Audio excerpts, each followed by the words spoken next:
Hello, everybody. Once again, we are going to venture into Everything's Gonna Be All White. In this episode, part two of my series, I will be discussing uh, this documentary's whitewashing of slavery.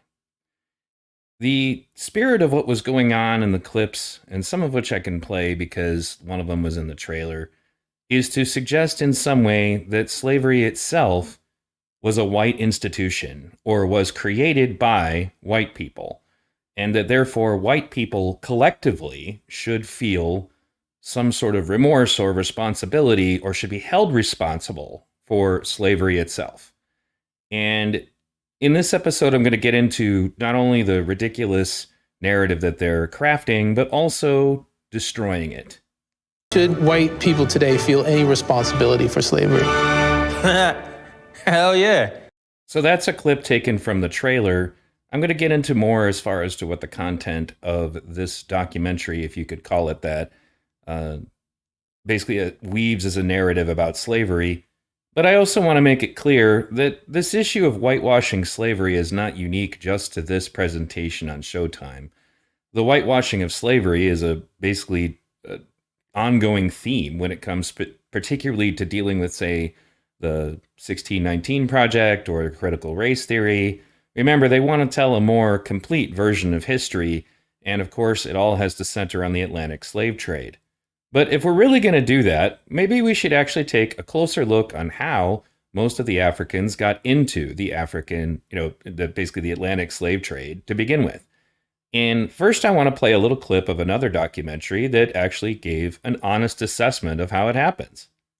We can only begin to imagine the sheer horror of the slave trade. But what if we could place an actual ancestor within that story?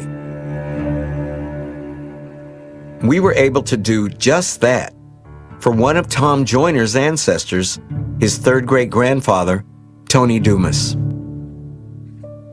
Can you read where it lists Tony Dumas' birthplace? On the far right. Place of birth, Africa. Africa. Your great-great-great-grandfather, Tony Dumas, was born in Africa around 1790. We tracked down a direct male descendant of Tony's, a distant cousin of yours, and we asked him to take a DNA test to see where Tony was born. So if we found a match, that's where the brother came from. Would you mind turning the page of the scrapbook? This could mean your great-great-great-grandfather was a member of the Balanta people from the country of Guinea-Bissau. On the coast. On the coast. And it's an exact match. Yep. How do you think he was captured? Probably through a war. You know, there were African middlemen, and they would fight wars with other Africans to enslave them to sell to the white man. Slavery was a huge business for different African kingdoms. You know the story that we got when we were kids, that your ancestor was out on one Sunday with his girlfriend and some white man jumps out of the bush and throws a net over him? It's not how it happened. Slavery was big business. Africans sold other Africans to the Europeans. Now, debunking the myth that supposedly Europeans just showed up in Africa and randomly abducted people, and that that's how the Atlantic slave trade worked, is important, but it's not the only issue we need to discuss when it comes to whitewashing slavery. Yes, one of the major points that is brought up constantly by the critical race theory types, the 1619 types, is that, again, we're not telling a complete version of history. So they would tell a version that just kind of leaves out the truth, which is that it wasn't a white industry. It was an industry practiced by people all over the world. But that doesn't fit with the demonization of quote-unquote whiteness that they're pushing for. So instead, we're just going to gloss over the fact that the people who were sold into the Atlantic slave trade were sold by other black people, African kings who were generally engaged in imperialism, genocide, etc. And I have heard the twist that, oh, well, that's different. You see, we were nicer to our slaves in Africa, and the African kings didn't know about the horrible treatment that the slaves they would be they would be selling to these Europeans would get. And that's just crap. I'm sorry. It's okay. We have nicer slavery here. No, I'm sorry. I'm not buying it. That's bullshit. But again, it wasn't a white industry. Slavery was big business all over the world. Now let's discuss, first of all, the origins of slavery itself, since the narrative that is being weaved is to suggest that somehow slavery was invented by white people. Now, according to this website, Slavery in History, that seems to have the people who made it did an excellent job of sourcing everything. The first recorded slaves were in 6800 BC, and it happened in Mesopotamia. Now, where's Mesopotamia? Well, that would be the Middle East. So in other words, Arabs invented slavery, not white people, not Asian people, but apparently it was Arabs. Now, the only reason this is important, because first of all, I again think that blaming an entire race for anything is ridiculous, is that if there was, in fact, an inventor of slavery, it wasn't the dreaded white people. It happened to be Arabic people. And every race on the planet at one point or another engaged in slavery. So the only reason this is relevant is not to help them demonize someone else. I'm not demonizing all Arabic people for inventing this concept, but it doesn't change the fact that the narrative that they would like to share with you would be to suggest that somehow slavery itself is a white thing and that all white people are therefore responsible for it and should pay reparations for it. And that's just not logical. Now, building on that, since we've discussed the origins of slavery as far as to where and to when, we can also discuss who abolished it first. And the Arabic countries happen to be one of the worst in this particular category. And as many of the people who are studying modern slavery will tell you, it's still going on in a lot of these places, including in Africa, which we'll get into in a moment. But Turkey abolished slavery in 1933, Iraq in 1933, Iran in 1928, Saudi Arabia in 1962, and Egypt in 1904. I'm focusing mostly on the bigger countries at this point, but you get the idea. This is when these countries finally got rid of slavery, and some of those numbers are pretty damn late. So not only did they create it, they essentially perpetuated it longer than just about any culture on the earth. But definitely dominant as far as countries that were the slowest to abolish slavery is Africa itself. You can see on here, and I'm not going to read them all off, but there's definitely a pattern that the African countries were some of the last, some as late as 1981. And it's still going on here. It's just not legal, but it still goes on. And it's not all perpetuated by the evil white man that lives there. In many cases, it's still enforced by the people who live there, who are predominantly people of color. So again, if slavery was this horrible atrocity that was only practiced by white people, well, that's obviously just not true. It's not true in any way. So why is it that we constantly have to perpetuate this lie? And it's because of the fact that slavery is like the original sin to their religion. That, all white people should be held accountable for this, as if it was white people's invention, as if white people perpetuated it.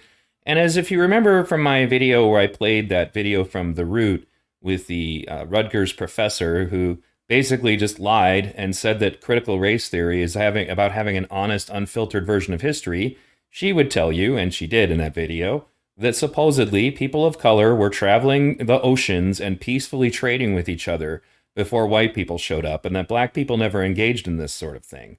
I'll link that video in the description. But again, if this is the issue, it's the issue of who abolished slavery. Well, Africa was pretty damn late to the party.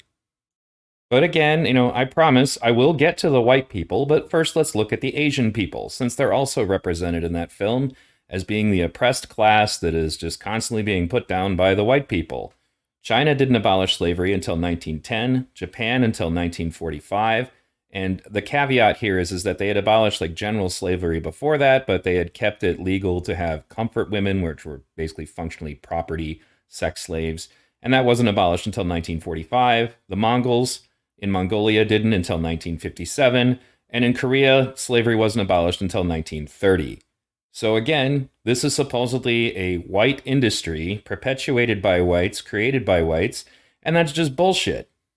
So now I picked some of the major European countries that were known for imperialism and slavery, And, well, the reality is this: the European countries, by and large, with some exceptions, abolished slavery faster than anybody else. The very first country to abolish slavery was Haiti, and hats off to them. But these numbers are a hell of a lot better than Asia or Africa. We have the USA at 1865, the United Kingdom 1833, Germany 1807, France 1848, Spain 1811, Russia 1906, that's Portugal 1836, and Canada at 1834. Now, one of the people that they brought on to discuss this, basically in the ongoing theme of every race ganging up on white people that goes on in this show quite a bit, they also brought on this guy. And one of the things that he shared was a story of an indigenous person who was just astonished at the notion that, that George Washington owned like 300 slaves. Like, it was just such a horrible abomination. How could that ever be possible? And the theme, again, is that to indigenous people, the notion of slavery was just this crazy idea. So again, they have to perpetuate the idea that slavery was just a white people thing. And they also tend to want to only focus on the Atlantic slave trade. They always want to talk about just the United States. But the reason why they do that is because if they had to take in the concept of slavery in its totality, it would not fit the narrative. And they'd have to take a little, look at themselves and their own culture's roles in slavery. But okay, since you want to focus on the Atlantic slave trade and what happened in the colonies, it just so happens that, as this person points out in their article here, Ryan Smith, how Native American slaveholders complicate the Trail of Tears narrative. And in this, he goes on to detail that, in fact, particularly people of the Cherokee Nation owned slaves and kept the slaves and took the slaves with them on the Trail of Tears. So this all kind of shatters the notion that this was, again, just some kind of white American thing that was only done by white Americans to black people who were brought to America. And it's just a lie. It's just not true. Let's go ahead and read a little bit of this. When you think of the Trail of Tears, you likely imagine a long procession of suffering Cherokee Indians forced westward by a villainous Andrew Jackson. Perhaps you envision unscrupulous white slaveholders whose interest in growing a plantation economy underlay the decision to expel the Cherokee, flooding in to take their place east of the Mississippi River. What you probably don't picture are Cherokee slaveholders, foremost among them Cherokee Chief John Ross. What you probably don't picture are the numerous African American slaves Cherokee owned who made the brutal march themselves, or else were shipped en masse to what is now Oklahoma aboard cramped boats by their wealthy Indian masters. And what you may not know is that the federal policy of Indian removal, which ranged far beyond the Trail of Tears and the Cherokee, was not simply the vindictive scheme of Andrew Jackson, but rather a popularly endorsed, congressionally sanctioned campaign spanning the administrations of 9 separate presidents. Remember, we have to tell the whole story, guys. We can't leave out any little details like the fact that, oh, wait a second, you mean the indigenous people were holding slaves even, in the Atlantic slave trade? What was the term for that again? Oh, yeah, man, right in the narrative. So was it just the Cherokee? Nope, if that's what you think, you'd be wrong. In this book by Barbara Crathamer, Black Slaves, Indian Masters, they detail that the Choctaw and Chickasaw Indians bought, sold, and owned Africans and African Americans as slaves, a fact that persisted after the tribe's removal from the Deep South to Indian Territory. So it's not just the Cherokee. And this just kind of, again, comes back to the point that this was not just a white thing, guys. This is just something humans, unfortunately, have done to each other for hundreds of thousands of years. Another article that I'll share in the description of this video discusses East Africa's forgotten slave trade and how over several centuries, countless East Africans were sold as slaves by Muslim Arabs to the Middle East and other places via the Sahara Desert and Indian Ocean. Experts say it's time for this to be discussed more openly. And again, this points to the Arabic origins of slavery. And again, I don't feel that all Arabs are responsible for that at all. In fact, unless they're currently enslaving people, which is still taking place in some Arabic countries, they're not responsible. And we need to get over this idea that we can hold an entire, race of people because of their common skin pigment accountable for things done by, other people that they have nothing to do with, that they're not related to, crimes that were committed by people that are not you. That's kind of the whole essence again of of racism, is that the idea that the Ku Klux Klan wants to be able to hold all black people accountable for the FBI crime statistics. It's wrong, but it's just as wrong to try to suggest that somehow all white people are accountable for slavery. And it's just not true. In fact, nobody who is white in the United States right now had anything to do with slavery. So the notion that we should in some way feel responsible for it, again, you cannot, there's collective guilt is logically fallacious. It makes no sense. But that's the narrative that they want to craft, that supposedly this is a white thing, only white people do this, and therefore only white people should be held accountable for it. And again, it's just bullshit. And as this article points out, slavery's last stronghold is in a country named Mauritania, provided that I said that correctly. But slavery is still a problem in this country. And again, it's black people enslaving black people. There's no Europeans to blame this on. This is going on over there right now. So I hope that people will take a longer look at the history, but not just the history, but what's currently going on to perpetuate slavery. Slavery is horrible. It's one of the most atrocious things that we have ever done to each other as humans. But note I said humans. I didn't say white humans, black humans, red humans, yellow humans, what the fuck ever. We're all humans. That's really, really what they don't want us to realize. That we are one people, one species on this earth.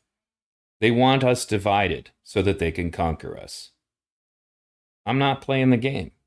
I don't make my skin pigment the center of my identity. It's just a descriptive, adjective of the way I appear. It has no other purpose to me.